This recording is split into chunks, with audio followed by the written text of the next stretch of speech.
Hey guys, how's it going? I'm out here again today. I'm working on the Dodge this time. I gotta replace this wheel bearing. I went and put new tires on it, and they found out that I had a bad wheel bearing on the passenger side.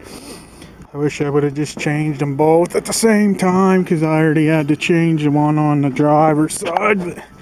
But, thought I'd show you what you need to do to get this done. Sorry for the shaky cam here. My hand's shaking. I got bad nerves, so I'll show you what you have to do. I've already got it pretty much tore down. You got to take your caliper and your bracket and everything off for your brakes. And you have to take your tie rod off, and then you gotta get this, your nut off, of course.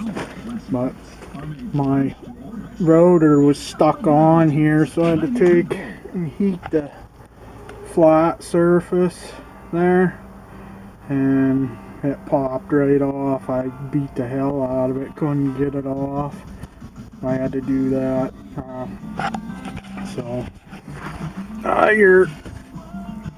This bolt here is 21 millimeter. This is what I'm using. It might be standard, I don't know.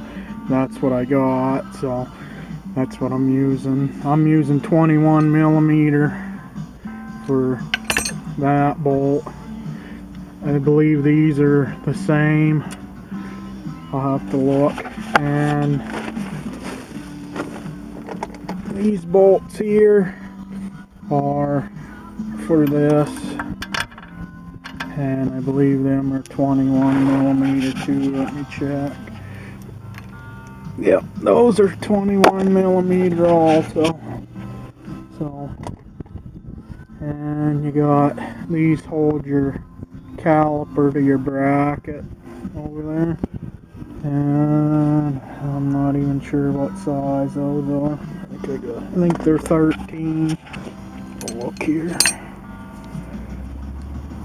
Yeah, those are 13 millimeter.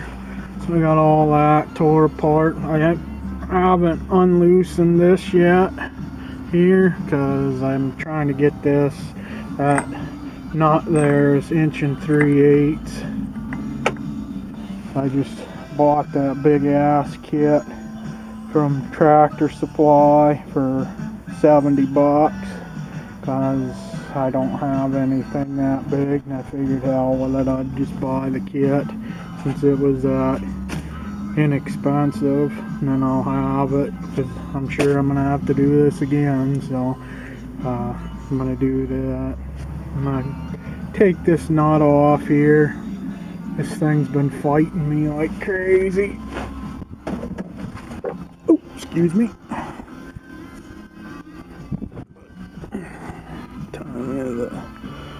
I come out here about 10:30, so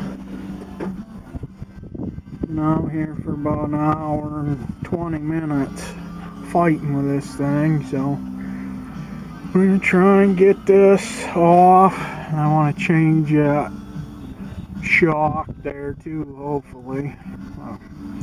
We'll see how late it gets here. I might save that for another day. I can live with that for now. I just want to get this wheel bearing changed, because, you know, you see that thing shot. Put the wheel on there and it just all over the place. It's really bad. So I'm gonna do this, and I'll get back to you and show you how I'm doing. I'll be back. Well guys, I'm back. You can see I got it all put back together here. It wasn't that hard. This side of the bearing come out really easy. Here's that. Oh, there's that one.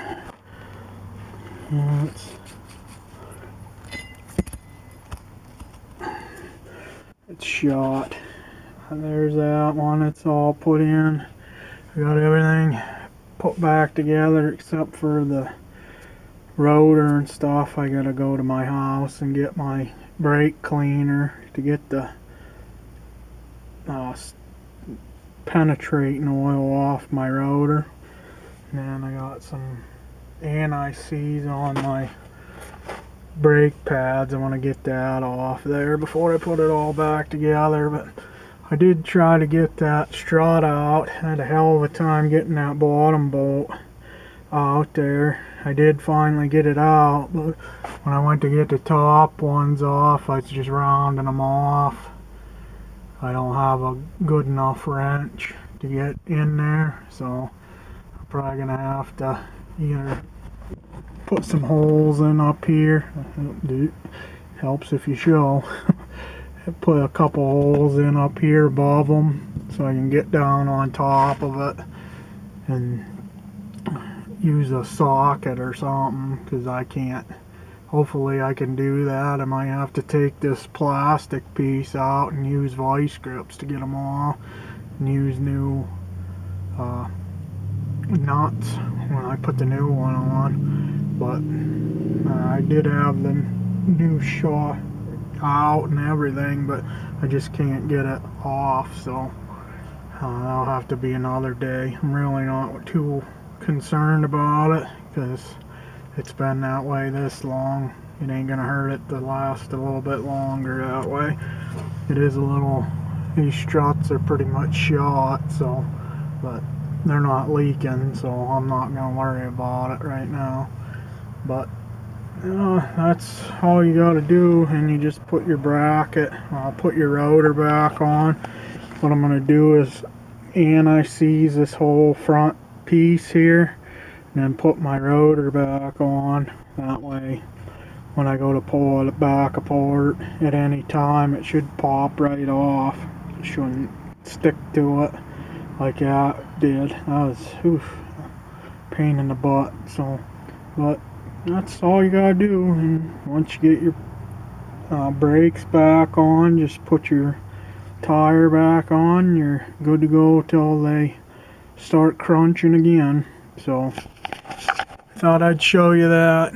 I'm sorry I can't show it as I do it because I just got this little dinky camera, and I don't have no tripod or nothing or anybody to help me with it, so I just gotta show you what I do. So I thought I'd show you that. But next I'm gonna start working on the black car again, try to get it done so I can get it inspected, and I gotta get this inspected too this coming month. So I figured I'd just show you what I'm doing. Have a good one. Bye.